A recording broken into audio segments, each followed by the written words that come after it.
Adesso siamo al checkpoint delle Nazioni Unite e passerò con la nostra carta di generalità che è già stata avallata al checkpoint. È una figata perché le basi ne dicono su come governo provvisorio e come documento del territorio libero di Trieste.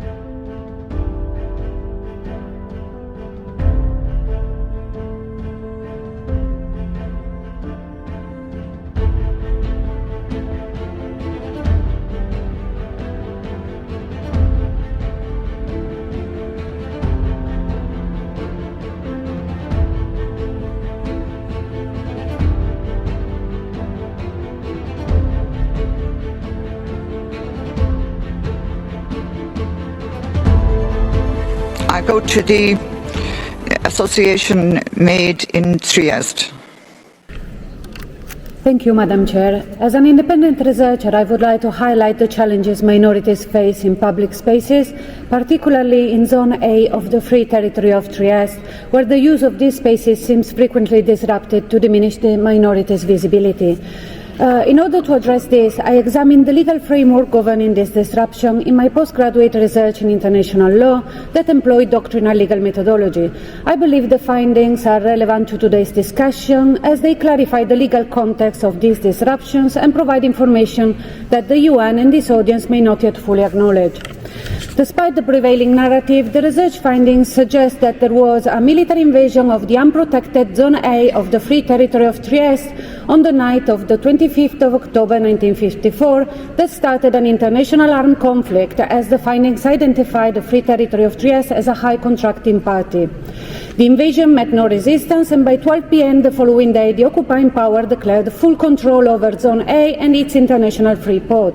This occupation remains in effect to this day. As you are likely aware, during an occupation, international humanitarian law applies. An occupation is also temporary, without a fixed deadline, and its status is determined by the prevailing facts, analysed in my research.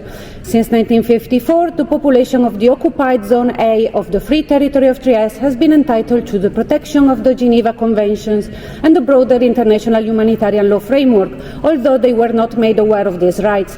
This also means that restrictions on public spaces are occurring in an occupied territory, not under a civil administration as the previous narrative suggests, therefore with different prerogatives. I recommend an impartial high-level scrutiny of this occupation and its implications, including potential violations of international humanitarian law since 1954, in addition to ensuring that minorities have proper access to representation in public spaces in alignment with the correct legal framework. Thank you. I now go to the Provisional Government of the Free Territory of Trieste. Thank you, Chair. The Provisional Government of the Free Territory of Trieste would like to highlight the difficulties of minority in Zone A, officially an occupied territory, and the long-standing issue in the education system controlled by the occupying power that has operated in total cleansing of the history of the Free Territory, infusing indoctrination and propaganda in the education system. We have tried to engage with the occupying counterparts on this other issue, however, no negotiation was possible. Because the Free Territory is a high contracting party and the Zone A is occupied, international humanitarian law applies since 1954. However, we have seen a constant violation of humanitarian law and the Geneva Convention, and the situation has become unsustainable.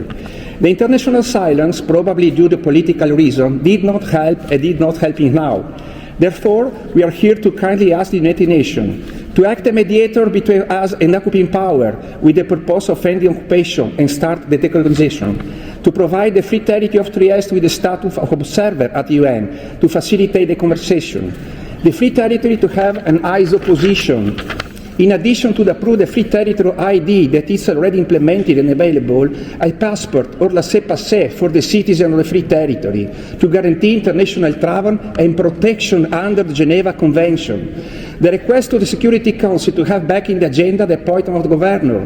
The UN to consider the establishment of the International Commission on Trieste and, if necessary, deployment of a UN mission. All this would support the implementation of a rightful educational system by respecting international law and the rights of the people. Thank you.